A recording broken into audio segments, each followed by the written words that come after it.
Just a second to set that up.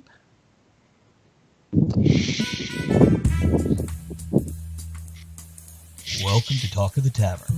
A little about us. We're your at-home interactive weekly GeekCon, all blended with wit, sarcasm, and a pub-like atmosphere. We're adults talking about adult topics and using adult language. We laugh and make jokes about almost everything.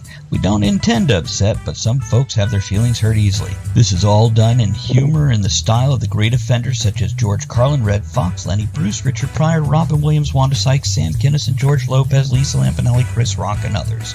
So grab your vice of choice, sit back, relax, and get ready to enjoy yourself in the company of great people, hot toddies, and guests alike, because here we come. Put that long day behind you, good times ahead, with company worth keeping, that'll bash a smile on your head. Come on in, the door's open, you'll find just the finest folks here. Pull up a chair, grab a drink, and lend our stories your ear, cause we're the talk of the tavern. Here you're always welcome. The talk of the tavern. Promising beer and bedlam. The talk of the tavern. Music, medicine, then some. The talk of the tavern. The song's over. Here we come. And welcome to Wednesday, June 27th episode of Talk of the Tavern. I am your host, Travis Sivart. My vices today is I have coffee in my gentleman's mug, and I am going to be smoking a long-stemmed pipe here with a nice English blend of tobacco called Dunhill 965. Andrea, what do you have today? And then I'll let you introduce our guest. Yay! I have coffee, and I have a Tatiana Groovy Blue for later. My favorite cigar. Okay, and our guest, William Kircher, who's awesome. And okay, what's your advice today? Look at her geek out over you. Oh, hello, America! William Kircher here, doing the coming to you live voice. Mm-hmm. My voice today is pure American water. It's not imported. That's some good water. Did not say made in China. Oh. No, it's made here. It's all good. All American water. That's some good water. We got to be good for Hi, something. Best water in the world. Oh yeah, who has joined us and what are their vices today? Who's popping in? Toey, a fellow streamer, good to see you. And everybody else, do say hello and let us know that you're hanging out with us. Yeah, let us know what your vice is. Okay, I have a card. Oh, a toast. We need an opening toast. I want to know what people's vices are. We'll let you know. Well, it takes a minute for them to toast. It does. They have to. It takes a minute for their things to get up there. Hey, Michael, thanks for joining us. Let us know what William wants to know what your vice is. So, a toast. Hey, here's to just great conversation and getting to know one another. Here. Cheers. I'll drink to that. Yeah, with our clothes on. Michael. Yeah. Michael says his vice is cold brew coffee. There you go. Well, there you go. Oh. William, where are you at today? I want to. Oh, I'm sorry. Go ahead. Who, me? Yeah. Did you? Where am I at? Or do you want to tell us where you're at? Yeah, it's beautiful. I'm not going to shut up the entire hour, Travis. I'm here to talk. No, you just go do your thing. Do your thing. I'm in the Hollywood Hills. That's where I am. Hills. So is that like near the Hollywood sign? Oh, it's a little way. Look, I'll show you. Okay. Oh. Over there is the Hollywood sign. So we're quite away from the Hollywood sign. Yeah. I can just see the back of it. I do go up there, though. I hike up there. That's true. The thing is, I would normally go there and take you guys there to talk, because that would have been fun, but there's no signal over there. I lose the signal in those hills. We have to record it and post it. But this is still the Hollywood Hills. This is the Hollywood Hills. Oh, awesome. Yeah, this is where it's all at. It's all here, man. So are you... Oh, share button. Let me tell everybody. Hey, everybody watching, make sure you go below the video. Click that share button. Let folks, your friends... Bring everyone here. Yeah, on Facebook and Twitter and wherever else you want. Let them know. Come hang out with us and William. And okay. Okay. And I'm done. So should we start with like asking the basics of what the project? I have one question. It's very important. How's the charge on your phone? Oh, that's a good point. Let me just check. Don't go away. Promise. I've lost you now. Where the hell are you? Oh, there you come. We're here. We're hiding. Oh, good. I don't know what it is. I think it's okay. I think it's like 50. Oh, here we go. 52. We're all good. There 52, man. Okay. Yeah, if you have a recent phone, the batteries are much better than they were 2 years ago. Yeah, this one's not too bad. I just it's people will come and go from this point where I'm sitting in the Hollywood Hills. So if I do, I'll just chat with them and just say what I'm doing. Okay? Absolutely. Feel free to they could photo off. whatever. Yeah, absolutely. That's awesome. It's a tavern. Bring them all. That's it. It's a party. It is. It is. How's my American accent, do you think? Since you saw me last. Got a touch of Kiwi. Oh, shut up. Don't say that. I actually, look, I do slip in and out. And I've slipped out, so to speak. You know how American that sounds a bit rude. We don't know. But when you hear my philosophy is here because I've got to go up for American roles here, and I've got to have the accent. So I'm not at the moment. It's slipping, but I'm pretty good normally. Well, I know. I've got to the point they don't notice. What kind of American accent? Like New York or the South or? Who, me? Yeah. Yeah. It's called kind standard. Of American? It's called standard. It's Midwest. Oh no, is it Midwest? No, it's pretty much here actually. I don't know. I just copy other people, like you guys. Well, depending who you talk to. I don't know if I'm standard. Yeah, they'll tell you we have different accents. I want to hear some more vices. Well, Zoe had her vice today is water. Oh, that's serious. Mine too. I wish it was beer now. What kind of beer do you like? Wet beer. So you're as picky as anybody from. Well, there you go.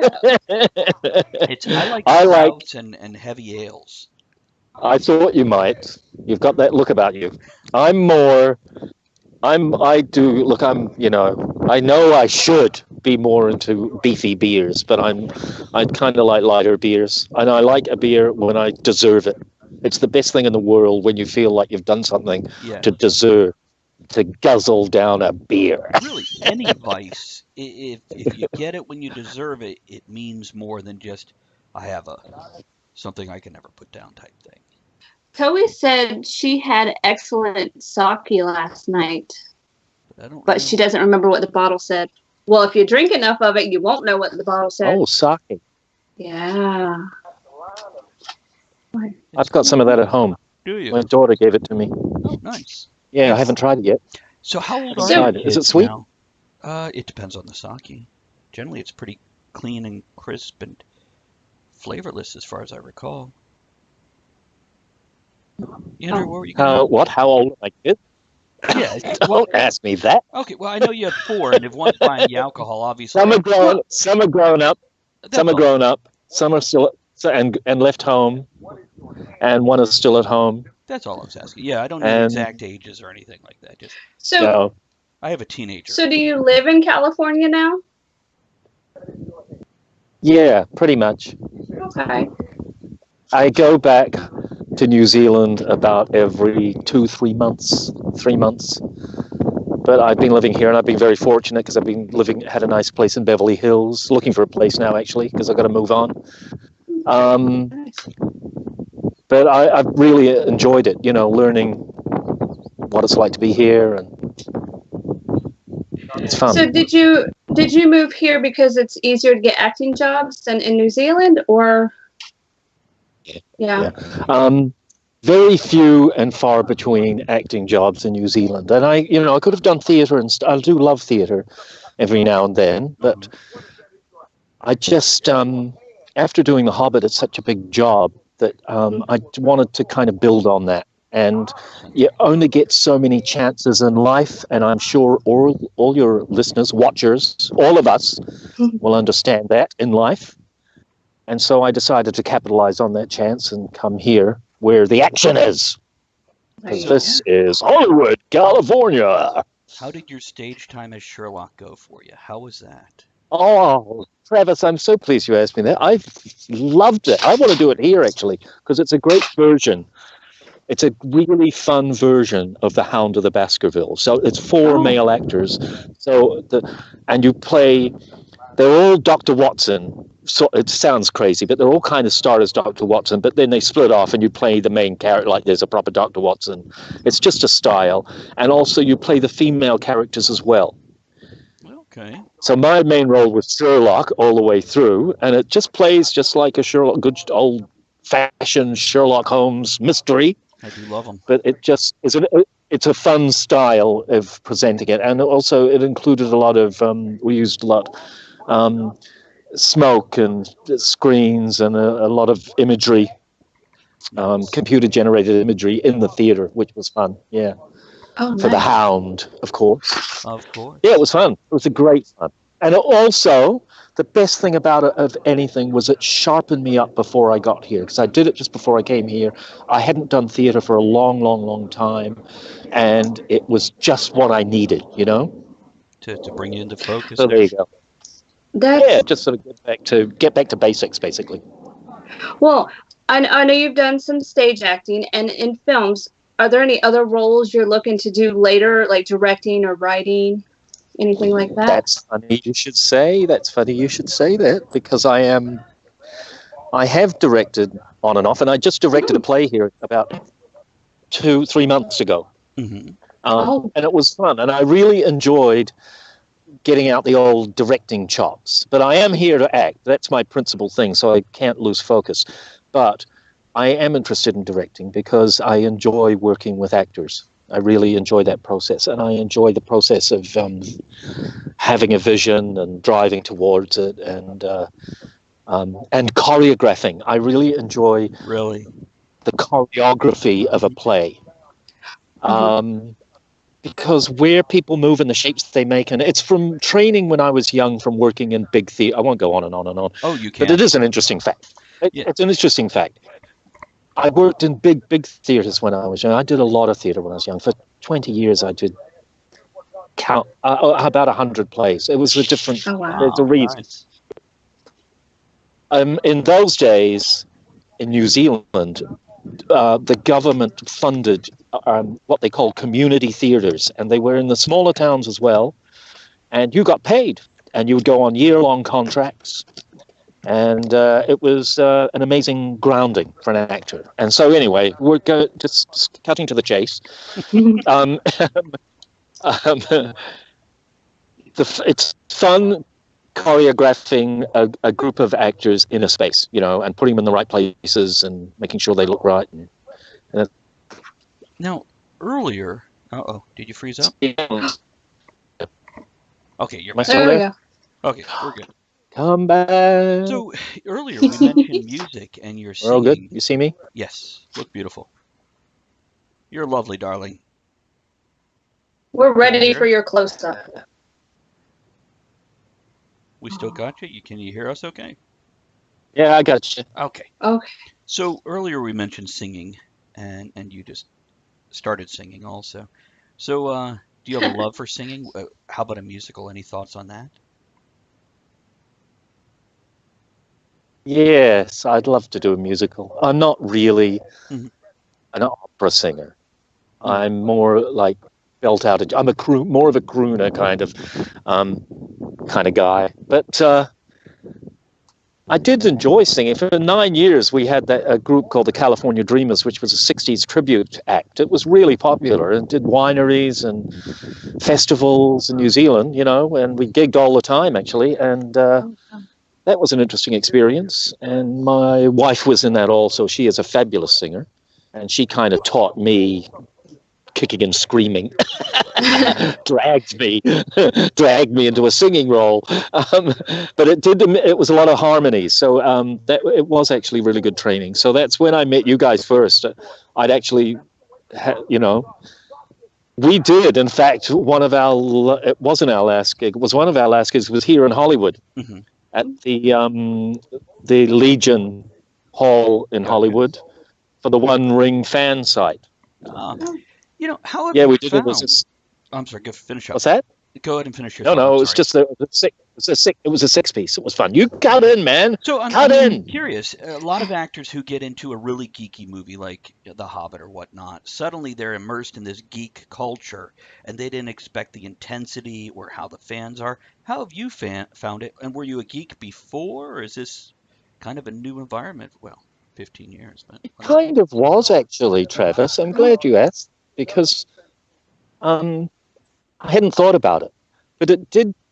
Doing The Hobbit and then doing the whole convention thing did introduce me to the whole world of fandom and geeks and cosplay, and I bloody loved it.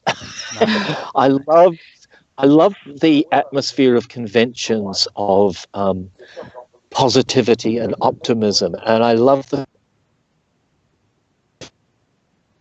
some fun fantasy in their own life, and I love the fact that they, some of the costumes are just truly incredible, but mostly the people, families and children, and because with The Hobbit, you do actually get a lot of children.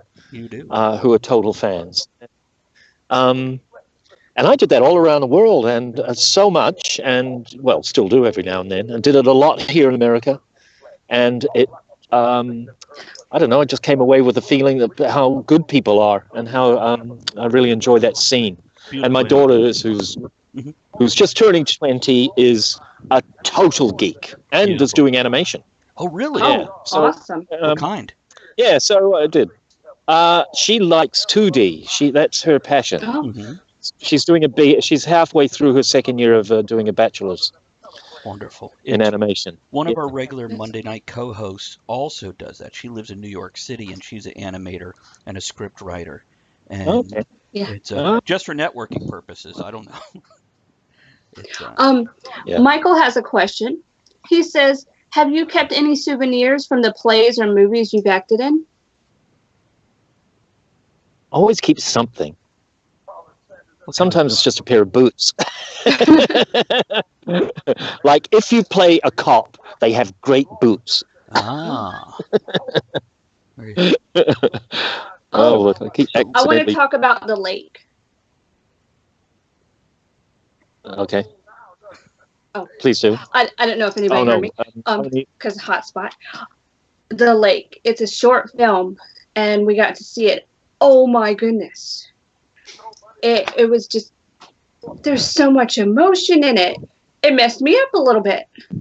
It was fabulous. Oh. Now, when does the public get to see this? When does this get to go to the world?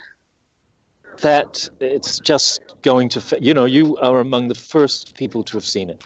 Oh. And so I'm really happy that you had such a strong reaction, because when you're inside something like that, you don't actually know. I got it and I thought, oh shit, that's actually quite good.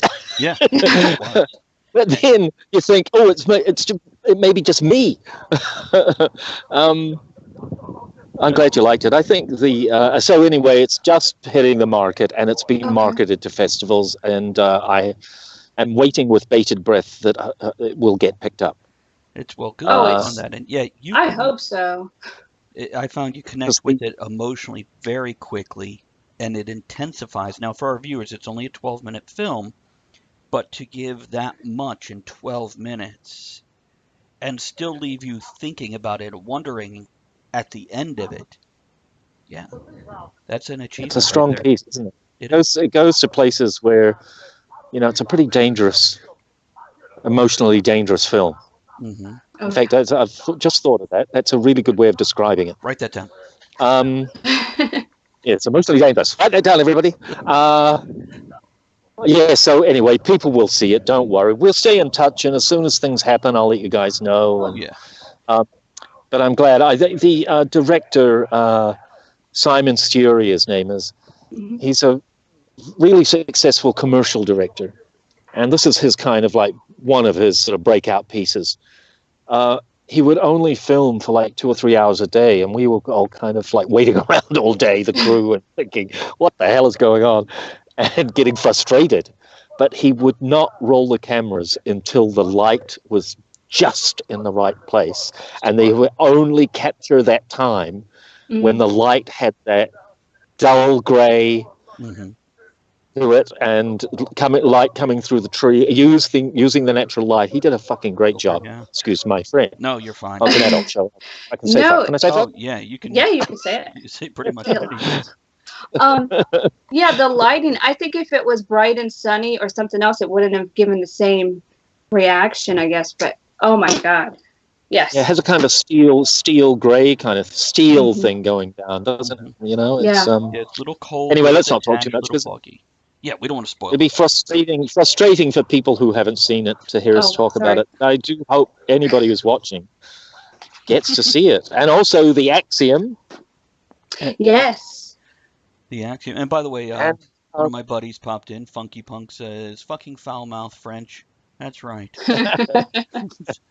Show definer. So about the Axiom, which we haven't seen yet, and we can't find it anywhere around us. We can't find it.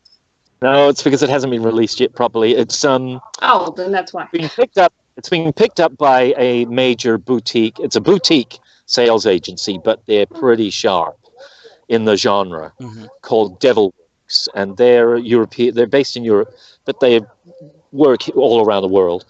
And it is going to premiere at the Korean Baifan Festival, which is a major genre festival. And it's also going to Spain, to the SITGES. I can't remember what it stands for. But that SITGES, that is another huge genre festival. So we're really proud of that. And it's an interesting film. It's a smart horror film. The trailer is wonderful. I'm going to put a link in the chat for all of our viewers so they can check out the trailer. That would be awesome. That would be awesome. Yeah. So that is slowly leaking. I heard the strategy that they wanted to do was to release it in Europe Korea doesn't count, but to release it in Europe first and then bring it to the United States. That was supposed to be the strategy, something along those lines. So and it's a really, it's a strong film. Once again, a smart young director, Nicholas Woods, really, really talented guy, fantastic guy to work for, and it's exciting. Nice. And Keen, thanks for joining us, and Funky, thanks for the bits. Appreciate that. Here. It's and let's see here. No, bugs. If I do that, it's not because it's because I got bugs. I thought you were just waving I was going to say, did I forget deodorant? You still see me okay? Oh, yeah. We see you fine. What about Rogue Warrior? How's that doing? Oh, now I'm glad you brought that up. Rogue Warrior Robot Fighter. I've done some few things now with Neil Johnson. Give it a second. Got a bit of a connection issue there. And I was just shooting with them. I was shooting. Can you hear me now? Yeah, you're good. Go ahead. I was filming with them yesterday in Malibu, and we just had a blast. I'll send some pictures out later. Nice. So what are you working on now? Can we ask? I'm working on a new film that they're doing called Evolution War. Ooh. But also, we're also working on a huge epic thing of Neil's. It's going to be a television series called The Time War that we've done a lot of filming on. He's got like 8 hours of stuff, so he's working really hard on that. And what era is Time War set in? It's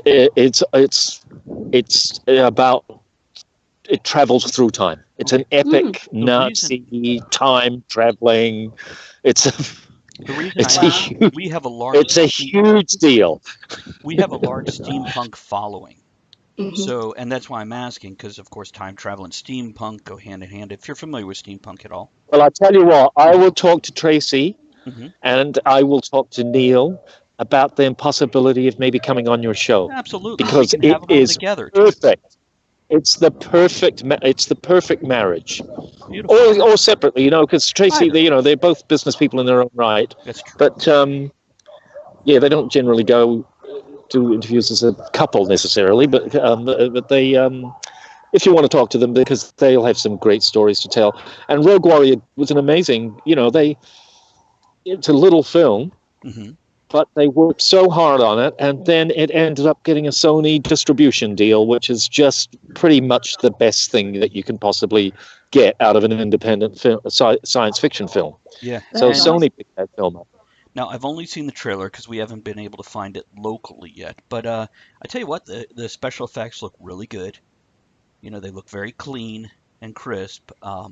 So for an independent sci-fi film, good job there. Yeah. Neil Johnson is a bit of a genius, really. He's the kind of guy that's been ticking along in the background for many, many years, and but has been at the forefront of some really, really good amazing digital animation. He's I've got nothing but respect for Neil. I'll have to look him up and see what else he's done, and because when I find a good director, I will follow a director's work just because you're getting a quality or a theme you like or whatever. So awesome. Okay, what is that? I think that's the people out there. I think so too, probably. It's So let me ask you, can we talk? Where's the tavern? The tavern is worldwide. Now we are in Virginia, but we have a worldwide audience base and everything, and we've been going since 2007 in different formats. I did post a link to Axiom, and Michael says the Axiom trailer looks awesome in capital letters. Excellent. All caps.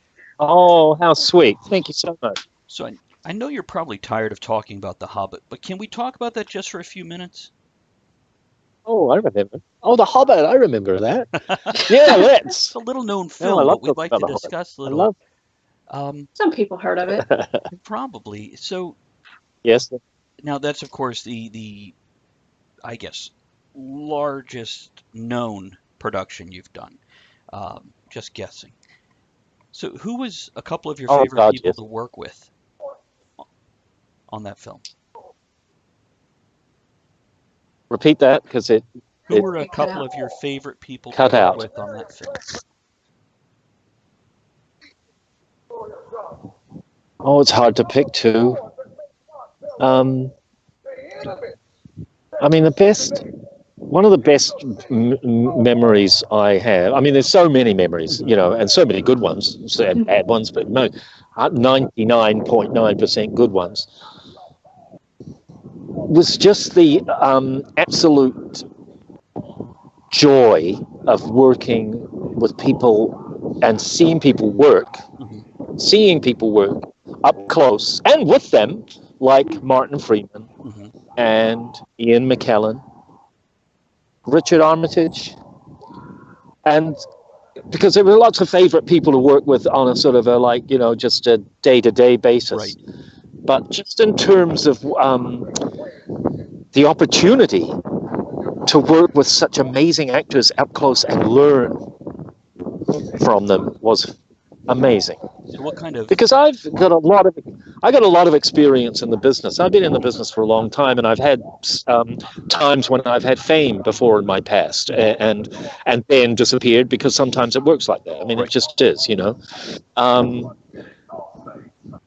And then to have an opportunity not only to be in a bloody $3 billion film that made $3 billion at the box office, thank you very much, but to work with such amazing actors, and because I'd always admired Martin Freeman on The Office. He feels so fun in everything he does. And also, he's got such a lovely, relaxed, casual, and yet... what's the word? It's not quirky. Is not the right word. He's just got in his work. He's got an unexpected quality. He kind of he comes at things left of center. Right. And I just loved seeing that up close as an actor, and very relaxed. And Martin would always. He would often not give the same delivery. He'd give different deliveries of the same line. To give the in a completely relaxed way, right? Just to give the director or Peter Jackson options, and it's good to see that. It's good to see. What kind of new things did you walk as away somebody with? his craft? Mm-hmm. What things? So what? Oh well, it's hard. You can't say. You can't say specifics. Okay. All you can say is, I'll tell you what you walk away with. You walk away learning something about Ian McKellen's stillness and naturalism and centered quality when he delivers his lines. You know, you learn just from being and working with him. You pick up on stuff like that because it is it takes a lot of truth to be an actor, and he plays with such incredible truth. So I took that away. That's awesome. Martin. Well, I just talked about Martin. Right. I guess I took away the idea that it's sometimes good to be a bit unexpected with your work, and a bit dangerous, and a little bit, take risks. Right. So he's a risk taker. That's what it is. With your nature as an actor, it's generally, from what I've seen, you have folks who ad-lib a lot, and you have folks that just memorize lines and stick to them. Where do you fall on that spectrum? We're more, being from New Zealand, we're more old school, so we don't use so much of the improv. Mm-hmm. Here, you're right. I've seen it actually quite a lot in movies where you can actually see that they're improving, and it's got into the, mostly comedies. Yes, usually. Mostly comedies, yeah. No, I'm just more of the scripted sort. It really is. It is actually. It's not really an ad-libbing world when you're doing a huge movie like that. It's true. Not really. Absolutely. Because everything's so. There's so many people involved in decision making. If you come up with an idea for a line, and this has happened to me more than once, and I would suggest to Peter an idea for a line. Mm-hmm. He would go and say, "That's fine. I'll go and call," or he'd go and contact the writers to ask them if that was okay. Kind of nice of him. It's yeah. So Philippa and Fran, who were the writers, he would go and confer with them on ideas. So that's how tight. It's pretty tight. You're not gonna make shit up. Well, I've seen so many movies after books where they go so far away from the book for them to go back to the writers and go, "What do you guys think?" As a writer, I kind of appreciate that, and I write books, not films, so it's that's kind of cool. Yeah. No. Do you have any plans to travel in the near future for any other conventions or fun things like that? No, I might be nipping back to New Zealand in a few days for 2 or 3 weeks. But no, I'm here actually waiting for my green card at the moment. I've put in my application for a green card because I was on a visa. Mm-hmm.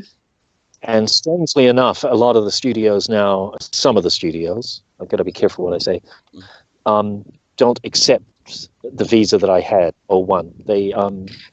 There's extra paperwork involved, and I guess they're not as comfortable with it. And I'm hoping the green card will actually just smooth things over a little bit. Yeah, make it easier, less paperwork and less headache for them, so they can go, "Come on in." That's right. That's right. Because we are humans, and we don't like to create extra. So I can't travel at the moment. Huh? I can't travel. Oh, we can travel in the States, but I can't. I'm not even supposed to. I have to. It's an emergency thing for me to travel now. Well, hopefully it clears up quickly and with good results. It was an emergency. Yeah, it's yeah, it'll be fine. No, I'm actually working on a show. I'm actually, and haven't mentioned this to anybody, and I'm not going to poison it by mentioning too much. Okay. But I did back in New Zealand a couple of years ago, I did a reading of A Christmas Carol by Charles Dickens. And through that, I learned that Charles Dickens actually used to tour and do his own readings of his own stuff, and he was really popular. Like, I didn't have any idea, especially in America. He was like a superstar. And so I found the version of A Christmas Carol that he read, And I did it, and it was hugely. I thought, oh, nobody's going to want to see this. It was a huge success. We only did one night, but sold out. How long was it? Like an hour, 3 hours? Oh yeah, no, an hour and a half. I'm very careful about that. I wouldn't want to go over 90 minutes. For our attention span, right? Standing there doing even that's a bit long, you know. No, but actually it was really, really successful and really popular, and so. Since then, I've been toying with the idea of doing a show based on Dickens' tour of America. Nice. So I've started on that, and I put it off for quite a long time. My wife kept hassling me about it. But then I went to a burlesque festival, as crazy as it sounds. They're wonderful. And I suddenly saw how it could be for the show, because straight away, if you're going to do something like it's Victorian, everybody has this preset idea of what something like that's going to be. Oh, I see, you know, it's all going to be jolly, all that. And there will be a bit of that. But actually, he was all about characters, and he was fun, and he was an amazing showman. And I learned all this. He's the kind of guy that that was the life of the party. Nice. That kind of, I mean, he really was a showman. And so I want to take the music hall. Travis, you would brushed up a little bit against this kind of shit with the steampunk thing. I want to take the music, and also Dickens was very, very huge fan of music hall and burlesque, but a different kind of burlesque when he was younger. And, used to go like 5 nights a week to the theater. So the idea is to take like a music hall idea, and it's going to be a guy and a woman, and it's going to include burlesque, a bit of, right, bit of naughty bits. Right. Not too naughty though. No, sensuality. And comedy and fun, and but basically taking a music hall idea and turning it into a show that's a bit of a story about Charles Dickens and his relationship with women. That's and men. It's early days.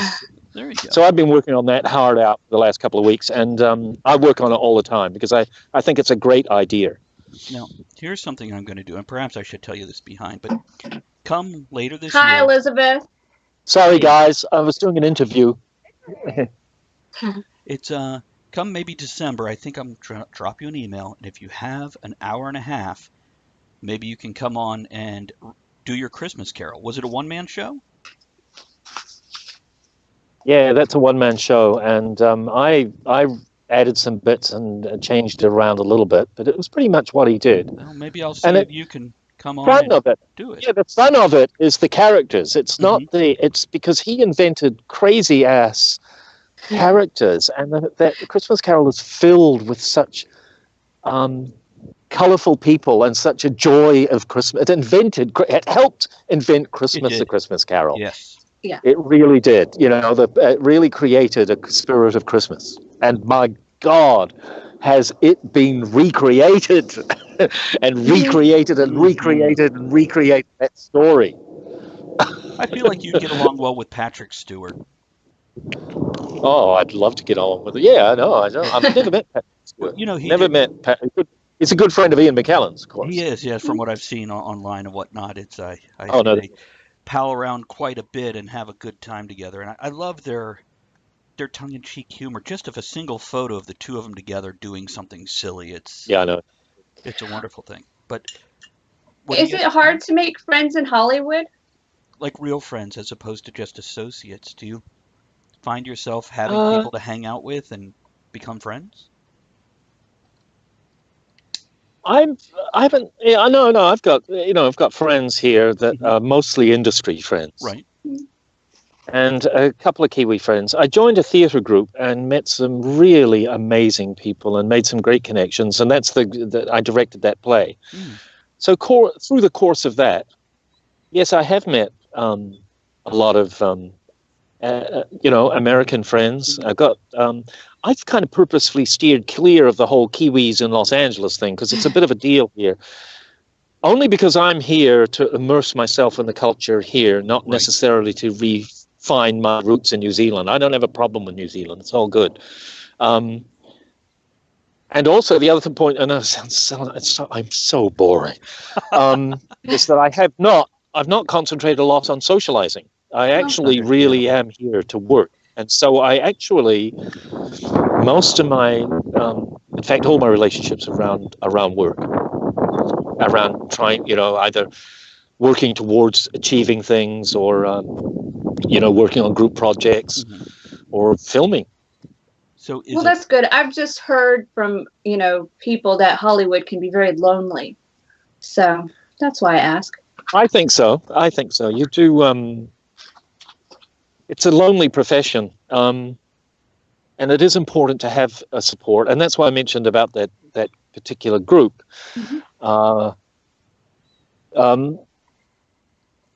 It's because it made me realize that actually it's great to have something that brings groups of people together. Right. Not just for networking reasons, but for support reasons. And that's a bit of a thing here. Hollywood can be a false place, but I've been lucky enough to meet some really nice people. That's awesome. Yeah. So if you can give, a piece of advice to someone that's traveled from home and is trying to break out their career, what's a piece of advice you could give them? It takes much longer than you think. Yeah. It's highly competitive. You've got to stay focused and you've got to stay optimistic, and you have to keep working at your craft. You have to stay fit. You have to look good. Not in a way that everybody has to be a beautiful Hollywood person. It's just, you've got to look as good as you possibly can. Yeah, if we look at Steve Buscemi or... Yeah, exactly. It doesn't, it's not to do with beauty. It's to do with personality, looking good, face, and feeling positive about yourself, and you have to have a great deal of faith in yourself. Good. Confidence makes all the difference. It does. Are the bugs attacking you? They are. Bloody bugs. You're delicious. It's American bugs. They are. Get these American bugs away from me. They're having foreign food today. At least they don't bite. Oh, that's good. So if all work makes William a dull boy, what do you do when you're not working? How do you blow off steam? I don't really. Okay. A creative person quite often finds work relaxing and fun and that outlet. So I do. That's an interesting question. Blowing off steam. Well, you got to get up steam to blow it off. I don't know. I just get the greatest joy out of working. I mean, I just really, I do. And apart from that, I just like that, just a regular kind of thing. Like going to restaurants. And like to travel around. See different things sometimes. But I am here for the sole reason of making a break and getting, actually a regular paycheck. That would be nice. I hate to be on, it's true, and it's just one of those things. Yeah. So at the end of the day, that's my passion. That's the thing that makes me feel good. And, I love the work. It's the discipline. What drives you nuts is the discipline of having to stay fit and all that shit. It's not easy. It's fucking hard, but you've got to do it. You've just got to, because you've got to, got to look as good as you possibly can. I went and saw the movie John Wick, and out of that movie, they asked about John Wick. I love Wick. that film. Well, they mentioned three things about John Wick, and they're like, what makes him who he is? And they said focus, commitment, and pure will. And I put that, if you look at your screen real quick, I put that on a card that I keep in front of my computer monitor as I'm trying to build my own writing career and the show and everything. So when I have those days where I'm like, I'm just ready to give it all up, what you were just saying is summarized in these three words. It's you do the work and you love what you do and you produce that creativity. And just keep on keeping on. And love it. That's right. That's exactly right. And I mean, it's the real thing. It comes down to it's not just self-confidence. It's you actually do have to have a deep faith in yourself. Mhm. And it's a massive ego kind of thing, although it's not, because, you know, I've had some amazing close calls. You know, I've done some great jobs while I'm here. Right. And I've been very lucky, actually, because it's not, some people don't get that. The Axiom is a lead antagonist, and it's a role that does not come along very often, where you get to play the bad guy, but you don't know if he's a bad guy. I love those. Those are my absolute roles that I love, is playing villains that have a sense of humor. I love a complex villain that is more than just I do. a stumbling block too. in the hero's path. I love a smart villain. I do too. I actually really like some. I got asked for an interview, like what kind of movies I liked personally. Mhm. And I started to think, and actually I think my favorite films are really good quality action films. I mean, look, I love fantasy films. I do love fantasy films. But a thinking man's action film. I agree. Yeah. Or thinking person's, sorry, is as fun as hell, you know, where the villain gets his, you know, come up, you know, Casino Royale is an amazingly fun film. Right. In that, you know, for those reasons. Smart action film. Are you intelligent? So out of all the characters you've played on stage and off, what's your favorite? Do you have one? I don't have a favorite. I just have that favorite type. I have a favorite type. I've been lucky enough in my life to play villains every now and then that one of the favorites, which I have not done for a long time, was a Western. Oh, yeah. I played a bad guy in a Western, and I did all the shit that you were supposed to do when you played the bad guy in the Western. I got dragged by a horse. I got whipped. I got in a bar fight where we burst out of the saloon doors and into the street. What else did I do? Film was I shot. Oh, it was called Gold. I shot like 7 people. What else did I? Oh, and then I got thrown off a cliff at the end. You know, and there was a huge fall. It was funny because it was. Did you do all your own? Did you do all your own stuff? Of course I did. No, nice. No, I didn't. Oh, okay. I did some. I can take a punch. Right. Oh. I did some of the fighting, but I did not do the fall off the cliff. That was the real deal. That was like airbags, and that was big. Yeah. That was the real deal. But anyway, so there you go. That was fun. I'd love to do a Western. I'd love to do a villain in a Western. Now, let me ask I'd love to do. Yeah, you go. No, go on. What else you got? I'm fin. Are you a Star Wars fan or anything along those lines at all? I'm getting a bit tired of the relentless consumerism, actually. The reason I love the first Star Wars film. I was a total Star Wars fan, absolute Star Wars fan. But it's funny, I was just having a conversation yesterday about cinema. Actually, and about how, and this actually was based around how the Solo film is not doing that well. Right.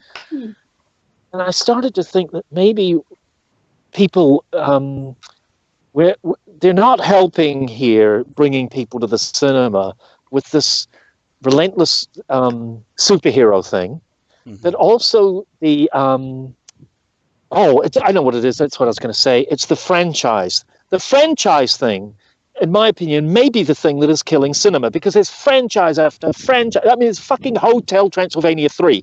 I loved Hotel Transylvania. But I saw a billboard yesterday. No, billboards everywhere here at the moment has a Hotel Transylvania. And it just occurred to me there, the way that they bleed any franchise, also the way they bleed the 80s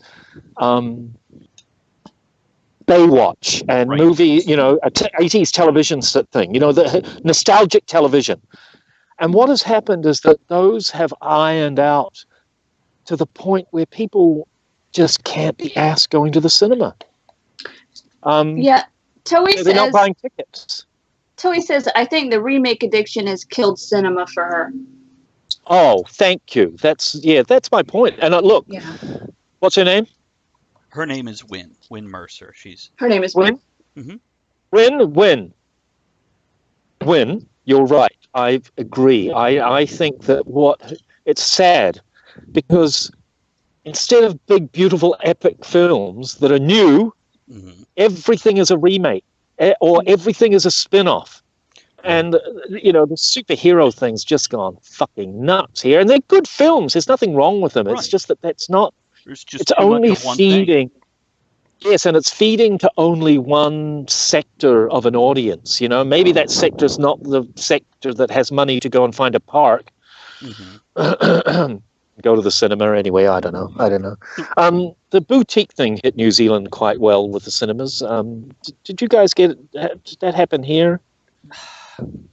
Not that I recognized. I mean, they're out there. 50 seaters, and there's all big couches and...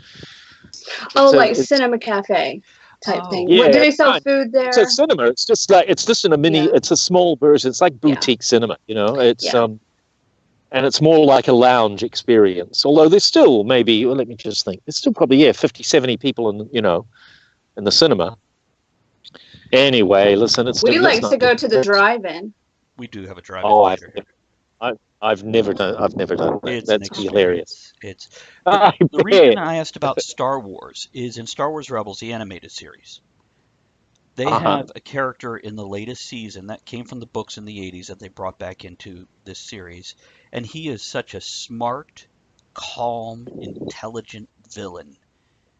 And I was watching it with my son, and I couldn't stop commenting that I love a smart villain.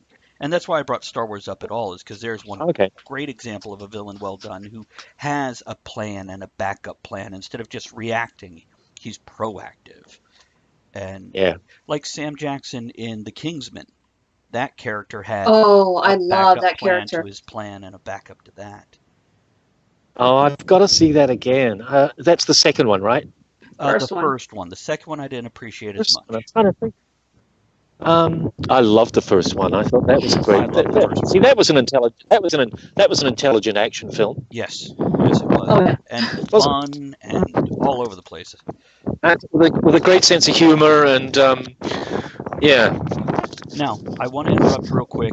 We are coming up on the end of the first hour, and I know you said you only have about an hour worth of time here. So I've got another 15 minutes. Just let's just chat. We're going to keep going until you're done, then, and then we'll go into our break for everyone, just so you know. But okay, we're going to talk to you till you're. That's a lovely shot. Till I'm dead. With the light above you, and the trees. Oh, good. Yeah, I did that on purpose. Yeah. Oh, that's like the lake. That's like the lake. That echoes from the lake. That's what the lighting is like in the lake, through the trees. So, where in the U.S. have you gone? Oh, yes, well, here. And seen beautiful things? Have you had a chance to go, Yellowstone or Grand Canyon? I've been to Yosemite. Uh-huh. And that was just awesome because, you see, for me, I'm watching all that shit on the television when I was a little kid, watching Disneyland and what was it? I can't remember. What was the nature side of Disneyland called? Well, I know in Disney World in Florida they had like the African safari. No. I'm talking about the old Disneyland on television. Oh, it came on every. Anyway, Sunday it was on every Sunday, and they used to have segments, nature segments, and so I grew up with seeing Yosemite and places like that, and giant redwoods on television. So seeing it for real was amazing. There's no doubt about it. This is New Zealand is beautiful, and it's green, and it's got its own thing. America is a beautiful country. A stunning country. There's such a variety. There's so much to see. Yeah. There's so many different bits to it. If you go from that's what learning to live here in Los Angeles. Los Angeles is a beautiful city. That's why I brought you guys here today, because you got a kind of a sense of Los Angeles, as long as you don't go to Hollywood. Right. Because Hollywood really is not as nice as it could be. Well, people are there. The center of Hollywood. Tourists go there thinking it's going to be romantic, but it's actually not. It's crowded and it doesn't smell too good. I love the fact It's that true. you I'm chose where sorry. you're at to be on the show because It's so nice. it gives a part of Oh, you. look, yes, it does. This is my sanctuary. There you go. I love coming to these places. That's And I just found this little area the other day. So I've been coming here working. So it's actually quite good for my head. So what's the weirdest thing about California that's so different that you're not used to? Is it earthquakes or what's going on that made you go, Oh, I shit. didn't expect that. We get earthquakes. We get earthquakes. Don't earthquake me, man. I'm from bloody New Zealand. Earthquake Central. Is it really? No, we get earthquakes. Oh, hell yeah, yeah. Wellington's on a major fault line. And our house is on Wellington, is on a cliff. So every time there's an earthquake, we think we're going to slide into the sea. We're right on the sea. So far, so good. I think it's probably mostly it's the homeless thing. I tell you what, that's a huge cultural difference. We've always had a bit of that in New Zealand as well. I mean, New Zealand is not like we have exactly, New Zealand is a lot more like America and Americans than you might think. Right. And Kiwis don't even realize how much their culture is much more aligned to here than it is to England. It's much more like this architecture, the style of the houses. We borrowed a hell of a lot from you guys from the about 1900. You know. Really? So if I see a house now that's built here that's 1900, it just reminds me of home. Yeah. Because that architecture is everywhere in New Zealand. I wonder what happened that made that divert into that path. I think they bought plans for houses, and they also the California bungalow. What we call it in New Zealand, a California bungalow. That is a very, very American style of house. But anyway, there's a lot of similarities in the cultures. But the homeless thing is, it's different here. It is, it's so part of the structure of society. Right. Is what it is. Let me ask you about New Zealand. Yep. If I go visit New Zealand, or when I go visit, what's 3 different meals I have to try? Oh, yeah. Because I love the food when I travel. Okay, well, I personally love a roast dinner, what we call our roast dinner. And that is everything roasted in a pan till it's crunchy and golden, including the meat, and then served with gravy. And we have our sweet potato there is called kumara. It's Maori. Kumara, kumara. And that's exactly what you guys call sweet potato here. Okay. And pumpkin, we like pumpkin with our roast dinners. Oh, and peas and gravy. And now I want a roast dinner right now. You asshole! I'm here. What have you done to me? It sounds okay, so roast dinner. Pavlova. Oh well, you can actually buy them. Go to a restaurant. Right. No, it's the kind of thing you make yourself. I want to go home and make one now because I haven't had it for so long. It's so delicious. Everything's swimming in delicious. Right. Yeah, exactly. I'm starving. Pavlova. You've got to try pavlova. Have you heard about pavlova? No. No. A big look at PAV. Have LOVA. Got it. Pavlova. Okay. Look it up. Google it. Okay. I am. Maybe Kiwi. The Australians think they invented it, but they didn't. We didn't. None of us invented it. It's a big meringue, fluffy white meringue. It's crunchy and it's made with eggs and covered in cream. And you put kiwi fruit on the top or strawberries. That looks yummy. Yeah, it's really good. So that's something you got to try. So roast dinner, pavlova. Now a third. Whitebait. Say it again. It's called whitebait. Okay. One word. Okay. As in the word white and the word bait, but it's in one word. It's called whitebait. And they are tiny little fish that swim up the rivers from the sea, up the freshwater rivers to go and grow up, I think. And they're like little babies, and they're about that big. and they're clear. And when you cook them, they go white. And the traditional way to have them is just with beaten egg. Okay. So you beat up an egg, you throw the white bait in, a bit of salt, and you swirl it all, and then you make like fritters, and they're called white bait fritters, and they're absolute bit of lemon juice, absolutely delicious. Nice. Not too crunchy with the bones or anything. No, there's no bones. There's no bones. Okay. They're like little, invisible little. There's no bones. Gotcha. It's hard to describe. They just they're very sweet. It's very delicate and sweet. You're getting a good response from our viewers. They're all like, yum, and they're enjoying your recipe ideas. Well, tell them to look it up, because those are. I pulled it up. Those are three like. They have steampunk conventions over in New Zealand. So hey guys, when you go to that convention, try the food. Oh, hell yeah! What's some of the food you found over here you haven't gotten in New Zealand that you like or hate? Or yeah.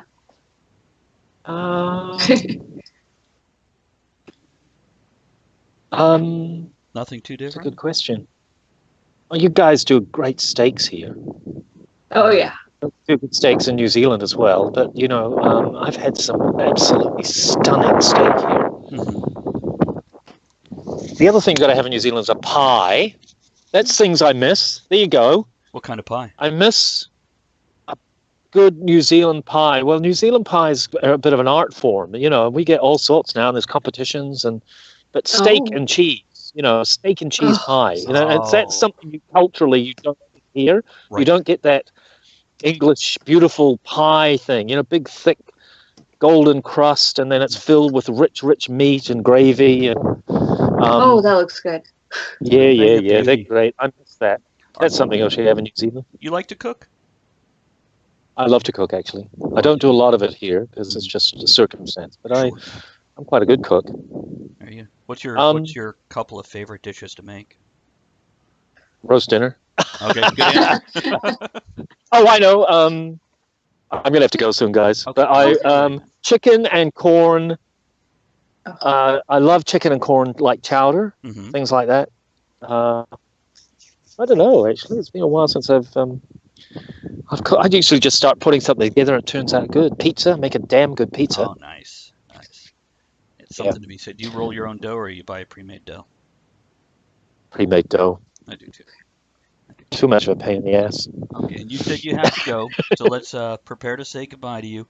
What do Let's say goodbye. Know about? Pimp your stuff. What's that? Pimp your stuff. Oh, no, I do. Well, I want them to see the Axiom, and I want them to see Lake, and I'm hoping that there might be some sequels. And